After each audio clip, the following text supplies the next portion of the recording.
Okay, cool. Let's get this podcast going.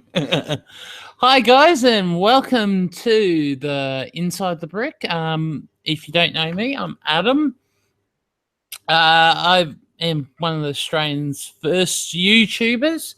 So let's see how this goes. Today on the show, we're going to be looking into a lot of new things coming. The channel is actually going to change names. I started this channel back in, I think, around 2008, 2009, with increase of Lego reviews and that.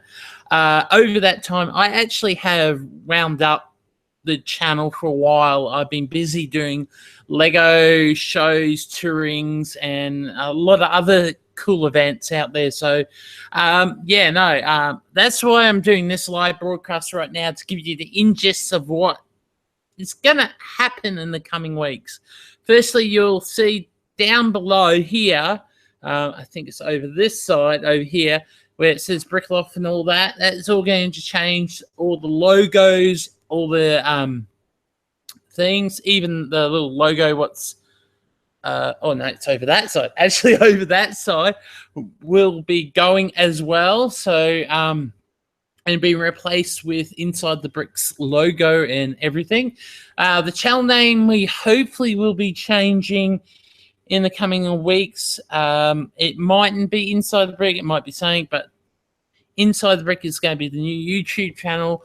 What will concentrate on Lego news and a adult fan of Lego community as well. And it's going to be interesting, guys. So please communicate if you would like anything new, anything review and everything. So hi, it's a minifig collector. I see you on the thing there. Cool, sweet. Also I hope to do things including going down to Dreamworld's Lego shop and checking that out every so often, doing little insides of what's happening. Also, I do events called Brick Events. It's done through this company. I've been friends with the owners there for a while now. We'll be touring around Australia this year. Actually not Australia, around Queensland. We actually have a few events. I can't say 100%, but I know I'm going up to Mackay later this year. That'll be interesting. We'll be introducing everyone to all my Lego displays. My family is heavily involved. My sister's actually started up a Lego YouTube channel for the Australian AFOL market here in Australia. And I'm about the same. So, guys, I hope everything goes well with this big change. And I think it's a good thing I get back into it. Like, I've now got better equipment. I can produce stuff a little bit better. Also, I've got the network of people I know, not like almost 10 years ago. I basically had no one to really set up and get anything up and running. So hopefully in the coming months, we'll be bringing you the best content I can get out there. And also, I hope to do a lot more live hangouts. Also, hoping to get some of my friends involved, including my sister Brick Chick. That's Cherie. She's on. I might even look at some of my other YouTube friends up north I haven't really talked to in a while, and introduce them to you that way, and trying to get the community up and running here in Australia. So you watch out and it'll come great. So that's everything that's going to be happening in the coming weeks. So I think I'll now spread on to another topic out there and start talking about some interesting Lego things, including my first experience at the Lego store on the Gold Coast. It's something new for Australia is to have something like a Lego shop, somewhere you can go. As you can see, I've got pick-a-brick cups up here. I had my first experience pick-a-brick cupping. I'm 35 years old, and I felt like a kid in a candy store. Yeah, no, I understand why the excitement. Pick-a-brick in Australia is not cheap. It was never forecast to be a cheap product. Just the large, if I just grab the cup down here, just that large cup there cost me nearly $30. This little cup, about $15 Australian. So that's actually quite a sizable amount compared to the US market. But don't forget, here in Australia, everything is exported down under via the Suez Canal and all that from Europe. So it's a very expensive activity for Legos are. Other things I'll talk about, the Lego shop here in Australia isn't run by Lego as such. So we don't get things like the rewards program they have online and in America and some parts of UK and that. Oh, frog in the throat then. We don't get any of those. We don't get any of your bonus things you get, what they usually give out every so often. So it's really annoying when Lego brings a product or a store or a concept out. They don't produce it to everyone anyway because of the costs and the importing of products to Australia. So we seriously suffer here in the Down Under. Also with the store, a lot of our products are more expensive. They actually overprice everything, not like in America, everything is sort of level playing field with normal retail being a little bit lower. Here in Australia, sorry again, the Lego shop is actually very expensive, but it does give us the option of having more rare products what we won't see for about 3 or 4 weeks in retail shops. So, talking with a dry throat doesn't help. There's some cool products. I actually walked around the shop on opening day, and sadly, I was actually quite sick that day, and it didn't really help that when you're looking around the store with so many people, you get the claustrophobic feel. So sadly, I actually didn't enjoy my first experience to the Lego shop, but I went back about a fortnight ago, and I actually sat down. I actually got to look through the pick-a-brick wall. Sadly, a lot of products were sold out, but at least I went through and I brought a few things. They're sitting over here on the side waiting to be used in my Lego mocks for up-and-coming shows, including the show up in Mackay. And I hopefully will show you a lot more about show displaying here in Queensland. Queensland community here in Australia is still quite developing, not like down south who have been around many decades. Here in Queensland, we're a very niche type of community, and we've only just started growing. So the Lego shop has been the first step in the right direction. So I'm moving along topics a little bit too fast here, but let's move on to another topic. We got Legoland Discovery Centre. Sadly, no Lego Land as such being announced here in Australia, but Merlin Entertainment, who is the company behind the Legoland branding, they own the rights of running the theme parks and that around worldwide. They are currently in construction and actual final phase of Legoland Melbourne Discovery Centre. And the last few weeks, they actually had competition trying to find the master builder to run the store, what do you call it? always have these brain freezes every so often. What do you call them? What is it? The building room. The brick building room, where they build model building room. That's it. Trying to think it off the top of my head with no script is very hard.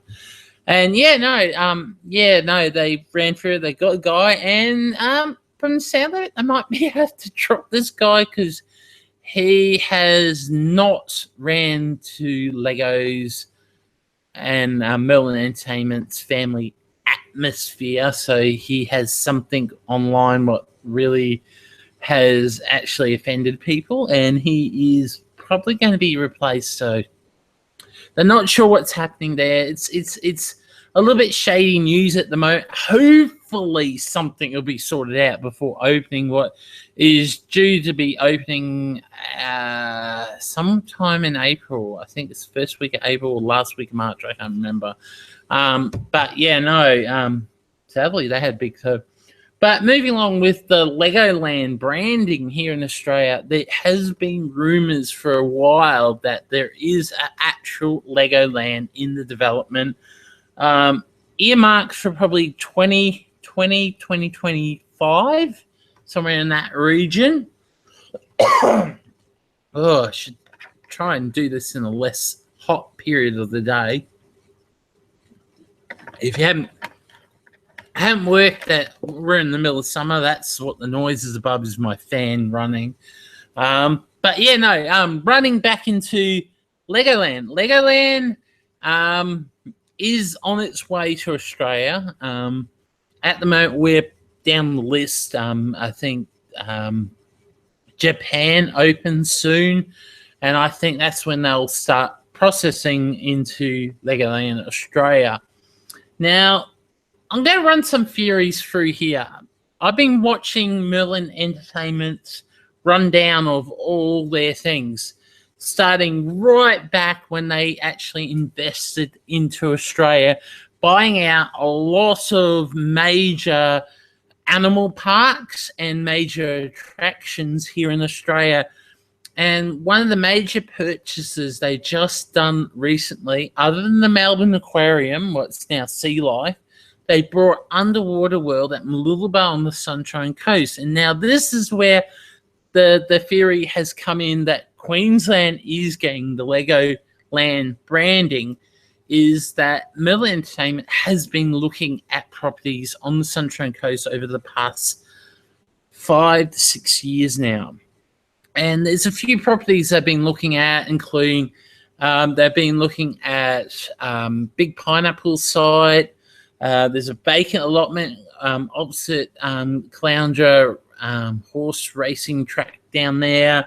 They did at one stage look at Aussie World. That was eliminated real quickly. And a few other vacant farm sites. So Merlin Entertainment is now looking into investing into the Legoland branding. And they are aiming for it to be in Queensland. Because Queensland, we're in that climate where we're nice, we're in nice temperature all year round, so it's there. And mainly Australians branding here is the tourist dollar. So Merlin Entertainment really wants to get that tourist dollar running here in Australia. So hopefully that might happen in a couple of years or so. So yeah. Okay, now I'm going to move on to my last topic before I wind up. I know I did this a little bit quick, but this was really only supposed to be a temporary live test. Moving on to Lego shortfalls here in Australia. In the past few weeks, Lego has been shipping new products to stores around Australia, and I actually had a talk with a few of them, and a lot of them are finding that Lego is not coming through fast enough with products. So there's a rumor running through is that Lego is still stocking up their warehouse in China, and it's slowing the chain of the products leaving the warehouse coming to Australia and New Zealand.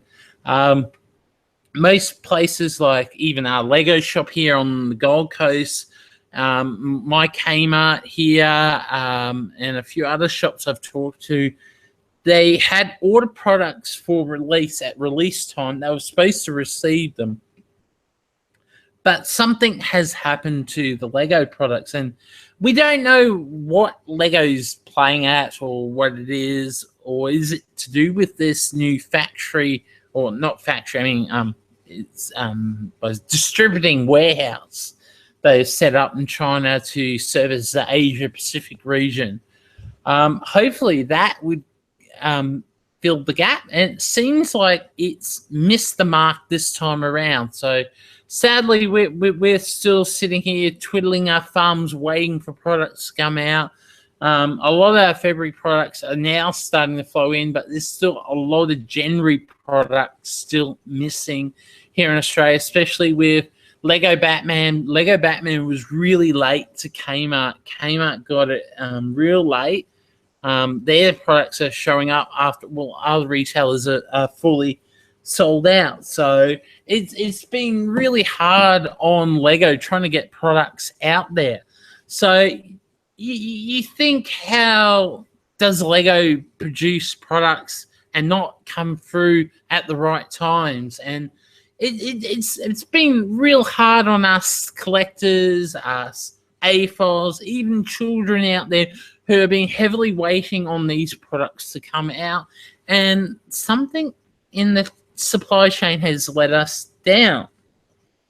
But yeah, no, we don't know, and it could come like that. But also talking in that supply chain format, in the recent weeks, the first transcontinental train through Europe and Asia has actually done a trip from China through to the UK and delivered product that way.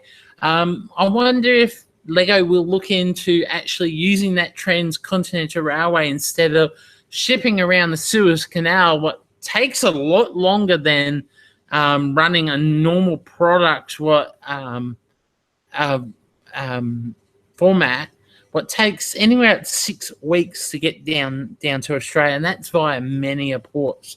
Compared to coming via the transcontinental railway service, it might only take probably 18 working days to get from, let's say, Denmark to China's warehouse, and then that's only about less than a week's shipping from the nearest ports in Hong Kong, or even I'm trying to think of where, up towards Shanghai and all that. There's more ports up there. So hopefully that will bring more product to us in the Asia oceanic area of the world. Seriously, we are well underfunded with Lego products. So hopefully everything will go down in the coming weeks. So, well, that's the show. I'm going to wrap it up now. That was a bit short. Good 18-minute show. But hopefully I'll be back this Saturday. This is Saturday Australian time. That'll be Friday US time. And hopefully I might actually be able to have a guest on. Nothing confirmed yet. I'll put up a reminder in the coming days. Hopefully early tomorrow, late tomorrow, somewhere around there, and you'll find out who the interview person is and who are. I'll be doing more Google Hangouts like this in the coming weeks. So keep your ears out and your subscribe to the channel. Make sure you look for it. Hopefully I'll be bringing more video content, probably not for another month and a half. Will be more direct video content, but until then I'll be doing a lot more of these live video feeds. So until then, guys, I hope you enjoyed the test of Inside the Brick, and I hope to be talking a lot more about more Inside the Brick products, Lego related items, and even the Lego store on the Gold Coast in future episodes. Until then, guys, you have a great day and keep on building. Bye.